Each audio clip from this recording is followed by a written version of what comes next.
সুপ্রভাত বন্ধুরা, আজ হলো 24 আগস্ট 7 ভাদ্র রবিবার। আজকের সকালের বিশেষ বিশেষ খবরগুলি হলো শ্রীভূমি তথা করিমগঞ্জ জেলায় এইচএসএলসি অর্থাৎ মাধ্যমিক পরীক্ষা কেন্দ্র বেড়ে হয়েছে 34টি, আগে ছিল 17টি। বদরপুরে এইচএসএলসি পরীক্ষা কেন্দ্র বেড়ে হলো 6টি। শ্রীভূমি তথা করিমগঞ্জ জেলায় কোন কোন সেন্টার নতুন করে করা হয়েছে বিস্তারিত থাকবে প্রতিবেদনে। আগামী 21 সেপ্টেম্বর বছরের দ্বিতীয় এবং শেষ সূর্যগ্রহণ। বেসরকারীকরণের জেরে 5 বছরে চাকরি হারিয়েছেন 1 লক্ষেরও বেশি কেন্দ্রীয় কর্মী। ইমরান খুনের কাণ্ডে বিজু মুখ খুললেও বেপরোয়া রিনা। ইমরানের স্ত্রী ও বিজুকে রিমান্ডে নিল পুলিশ। 4 জন হাজতে। গোলাঘাটে উচ্ছেদ অভিযানে স্থিতাবস্থা বজায় রাখার নির্দেশ সুপ্রিম কোর্টের। এবার জাগিরৌডে এসএইচজি মহিলাদের 10,000 টাকার চেক বন্টন। বর্তমানের এই রাজ্য সরকার যে কথা বলে তা অক্ষরে অক্ষরে পালন করে, বললেন মুখ্যমন্ত্রী হিমন্ত বিশ্ব শর্মা। শিলচর আইজল এবার মাত্র 3 ঘন্টায়। অবশেষে সন্ধে ফিরল শিলচর ফুলেরতল বাজার। স্বাভাবিক হলো ইঞ্জিন চালিত নৌকা চলাচল। প্রস্তুতি চূড়ান্ত। আজ অর্থাৎ 24 আগস্ট রবিবার করিমগঞ্জ জেলা এবং শহরের নাম পরিবর্তনের প্রতিবাদ। ভোটার অধিকার যাত্রার 7ম দিনে লোকসভার বিরোধী দলনেতা কংগ্রেস সাংসদ রাহুল গান্ধী বিহারের কাটিহারে কৃষকদের সঙ্গে সাক্ষাৎ রাহুল গান্ধীর। স্নাতক পর্যায়ে শিক্ষার্থীরা শীঘ্রই প্রাচীন ভারতীয় গণিত শেখার সুযোগ পাবেন, খসড়া পাঠ্যক্রম ইউজিসির। এবার হাইলাকান্দির সরকারি বিএম স্কুল হচ্ছে হেরিটেজ প্রপার্টি। শীঘ্রই পরিদর্শনে আসছে প্রত্নতত্ত্ব বিভাগের দল। রাষ্ট্রপতির অনুমোদন পেল নতুন আয়কর আইন, আগামী 1 এপ্রিল থেকে কার্যকর। বরাক তথা উত্তর পূর্বের চিকিৎসা ক্ষেত্রে উল্লেখযোগ্য মাইলফলক। 3D প্রযুক্তি ব্যবহার করে কাসার ক্যান্সার হাসপাতালে সফল জটিল অস্ত্রোপচার। এবং থাকবে আজকের বরাক উপত্যকার 3 জেলার আবহাওয়ার খবর। তাহলে বিস্তারিত খবরে যাওয়ার আগে অবশ্যই ভিডিওটিতে একটি লাইক করে চ্যানেলটি সাবস্ক্রাইব করে পাশের বেল আইকনটি বাজিয়ে রাখবেন এবং ফেসবুক পেজটি ফলো করে ভিডিওটি অবশ্যই শেয়ার করবেন, যাতে সঠিক তথ্যগুলো সবার কাছে পৌঁছাতে পারে। এবার শুনুন আজকের খবরগুলির বিস্তারিত। প্রথম খবর, রাজ্যের শিক্ষা বিভাগ এইচএসএলসি অর্থাৎ মাধ্যমিক পরীক্ষার কেন্দ্র বাড়ানোর উদ্যোগ নিয়েছে। এতে শ্রীভূমি তথা করিমগঞ্জ জেলায় 17টি পরীক্ষা কেন্দ্র থেকে বেড়ে হয়েছে 34টি পরীক্ষা কেন্দ্র। এর মধ্যে বদরপুর সার্কুল এলাকায় হয়েছে 6টি কেন্দ্র। আগে ছিল বদরপুর সার্কুলে মাত্র 3টি কেন্দ্র। এখন নতুন হয়েছে আরও 3টি কেন্দ্র। উল্লেখ্য, শ্রীভূমি তথা করিমগঞ্জ জেলায় যেগুলো নতুন অন্তর্ভুক্ত হয়েছে সেগুলো হলো Badarpur public high school, Biraja Sundari girls high school, Duhalia extended high school, Gandhai higher secondary school, Gunamoyee girls high school Nilambazar, Kanailal Jiu high school, Latu higher secondary school, Nehru Vidyapeeth HS school Karimganj, PM Shri Gaurgobinda higher secondary school, PM Shri Isabil higher secondary school. সেই সঙ্গে রয়েছে Ramlochan high school, Ratabari high school, Shah Badruddin higher secondary school এবং Subhash high school. বেসরকারীকরণের জেরে 5 বছরে চাকরি হারিয়েছেন 1 লক্ষেরও বেশি কেন্দ্রীয় কর্মী। বেসরকারীকরণের জেরে ধাক্কা খেল কেন্দ্রীয় সংস্থার চাকরির বাজার। গত 5 বছরে কাজ হারিয়েছেন 1 লক্ষেরও বেশি কর্মী। লোকসভায় এক প্রশ্নের জবাবে এই তথ্য জানিয়েছে কেন্দ্র নিজে।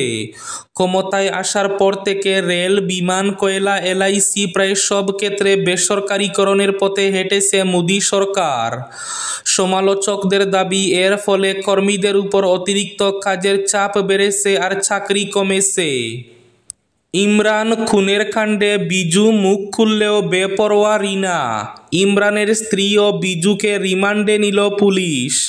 4 জন হাজতে। গত 10 আগস্ট রহস্যজনকভাবে মৃত্যু হওয়া রাজনগর হুলিসরা গ্রাম পঞ্চায়েতের নবনির্বাচিত সভাপতি ইমরান হোসেন বরবুইয়ার মামলার তদন্তে নতুন মোড়। শনিবার অভিযুক্তদের আদালতে তোলা হলে আদালতের নির্দেশে ইমরানের স্ত্রী রিনা বেগম বরবুইয়া এবং ড্রাইভার বশিরুজ্জামান লস্কর ওরফে বিজুকে 3 দিনের পুলিশি রিমান্ডে নেওয়া হয়েছে। বাকি 4 অভিযুক্তকে পাঠানো হয়েছে কারাগারে। এদিকে তদন্ত প্রক্রিয়া জোর গতিতে এগোলেও ইমরানের স্ত্রী রিনার অনমনীয় মনোভাব দেখে অবাক পুলিশ মহল। স্বামীকে খুনের অভিযোগে গ্রেফতার হওয়ার পরও যেন কোনো ভ্রুক্ষেপ নেই রিনার, যেন কিছুই ঘটেনি এমন মনোভাব রিনার। এত কিছু হয়ে যাওয়ার পরও ব্যঙ্গে পড়েনি রিনা বেগম। তার চলন বলনে নেই বিন্দুমাত্র অনুশোচনা। স্বামীর হত্যাকাণ্ড নিয়ে রিনা তদন্তকারী পুলিশ আধিকারিকদের মোটেও সহযোগিতা করছে না বলে জানা গেছে। পুলিশি জেরায় সোজাসাপটা জবাব না দিয়ে শুধু হাউমাউ করে কেঁদে তদন্ত প্রক্রিয়ায় প্রতিবন্ধকতার সৃষ্টি করছেন রিনা বেগম। বিজু লস্করের সঙ্গে তার হোয়াটসঅ্যাপ চ্যাটিংয়ে ইমরান খুনের কাণ্ড নিয়ে বেশ চাঞ্চল্যকর তথ্য থাকা সত্ত্বেও মামলার তদন্তকারী পুলিশ আধিকারিকদের সঠিক জবাব দিচ্ছেন না রিনা। তার ভাবভঙ্গি চলাফেরাতেও নেই বিন্দুমাত্র অনুশোচনা। পুলিশি হেফাজতে থাকা অন্যান্য অভিযুক্তদের সঙ্গে দিব্যি স্বাভাবিক কথাবার্তা বলছেন রিনা। তার ভাবখানা এমন যেন কিছুই হয়নি। 2025 সালের প্রথম সূর্যগ্রহণ হয়েছিল 29 মার্চ। এবার বছরের দ্বিতীয় এবং শেষ সূর্যগ্রহণ হবে আগামী 21 সেপ্টেম্বর। এই দিনে আশ্বিন মাসের কৃষ্ণপক্ষের অমাবস্যা তিথি থাকবে। ভারতীয় সময় অনুযায়ী সূর্যগ্রহণ রাত 11টায় শুরু হবে এবং ভোর 3টা 24 পর্যন্ত চলবে। কিন্তু প্রথম গ্রহণের মতো এই গ্রহণটি রাতে হওয়ায় ভারতে দৃশ্যমান হবে না। ভারতের পাশাপাশি পাকিস্তান, নেপাল, বাংলাদেশের মতো দক্ষিণ এশীয় দেশগুলিতে এই গ্রহণটি দৃশ্যমান হবে না। তবে ভারতীয় সময় অনুযায়ী সূর্যগ্রহণ রাত 11টায় শুরু হবে এবং শেষ হবে 3টা 24-এ। বরাক তথা উত্তর পূর্বের চিকিৎসা ক্ষেত্রে উল্লেখযোগ্য মাইল ফলক।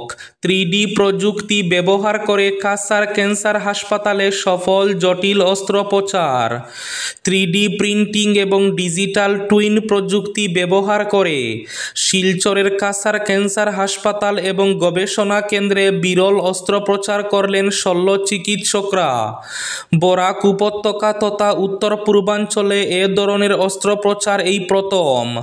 কাসার ক্যান্সার হাসপাতালে শল্য চিকিৎসকরা 3D প্রিন্টিং এবং ডিজিটাল টুইন প্রযুক্তি ব্যবহার করে জটিল ম্যান্ডিবুলার ক্যান্সারের অস্ত্রোপচার করেছেন 19 আগস্ট। আর চিকিৎসকদের এই সাফল্য এ অঞ্চলের চিকিৎসা ক্ষেত্রকে অনেকটা সামনের দিকে এগিয়ে নিয়ে গেছে।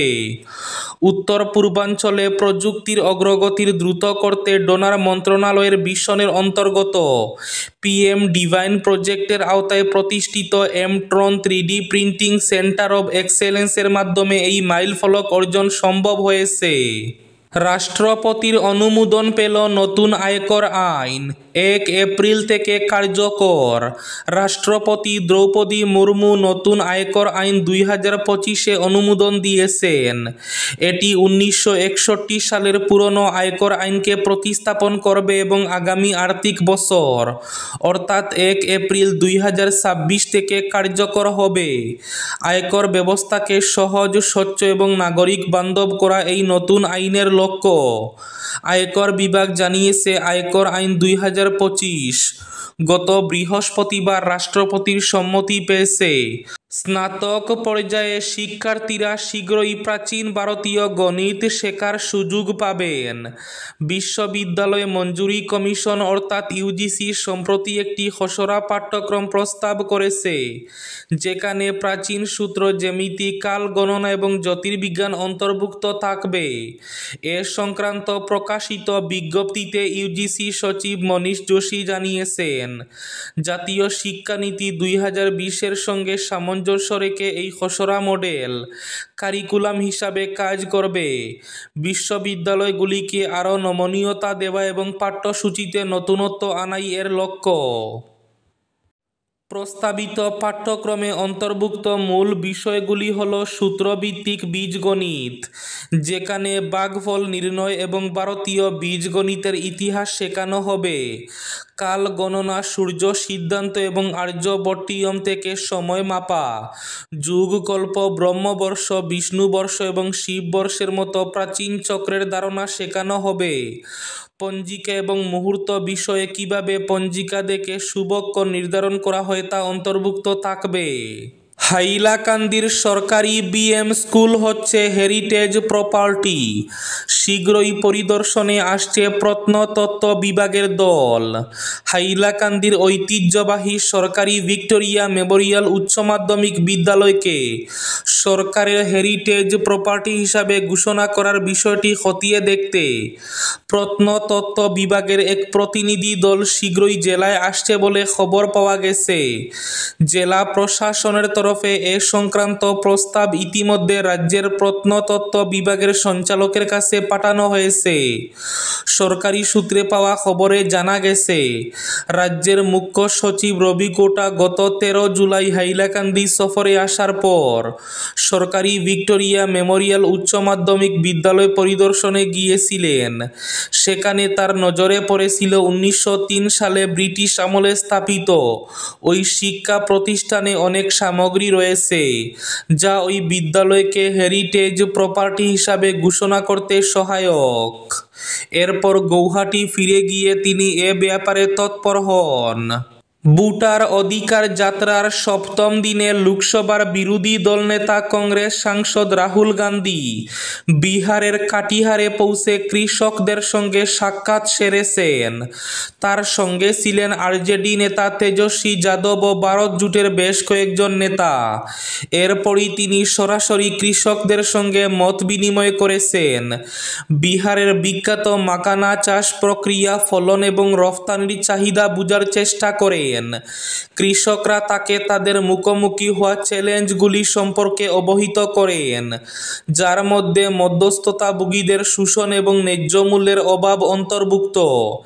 এলপি রাহুল গান্ধী আরও আলোচনা করেছেন যে কিভাবে স্থায়ীভাবে প্রতি কেজি 700 টাকায় বিক্রি হওয়া মাকানা বিদেশে, এমনকি মার্কিন যুক্তরাষ্ট্রেও কয়েক গুণ দামে রফতানি করা হয়, যা কৃষকদের জন্য সরকারি সহায়তার অভাবকে তুলে ধরে। শিলচর আইজল এবার মাত্র 3 ঘন্টায়, আর মোটেও দেরি নয়।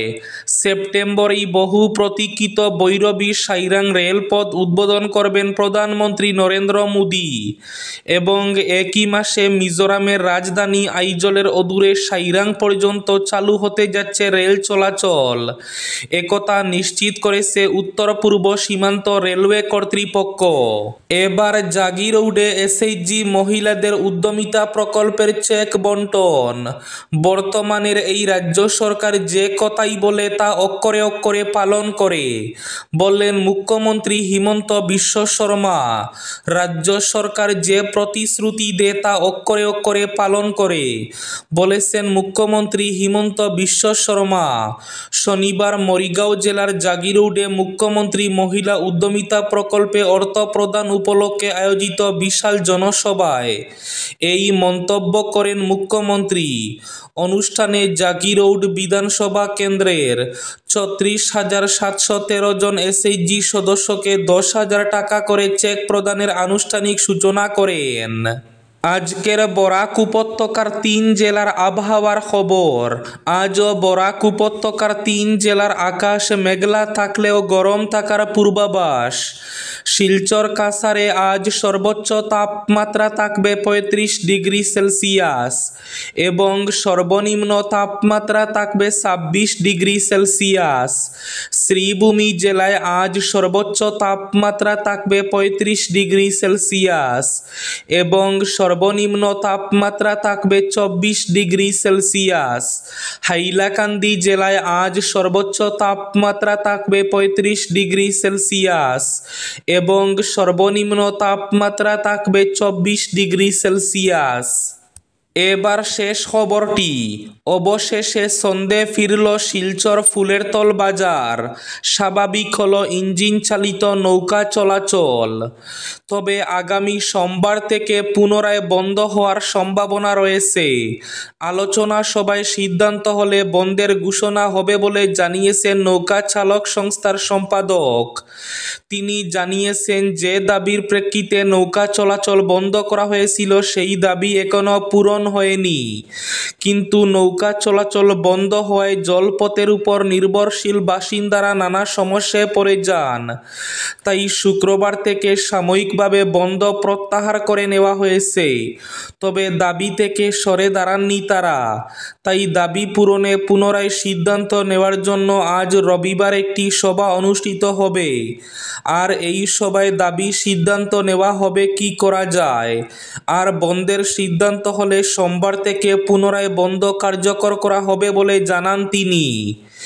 এই ছিল আজকের সকালের বিশেষ খবরগুলি। ভিডিওটি অবশ্যই লাইক করে শেয়ার করে দেবেন।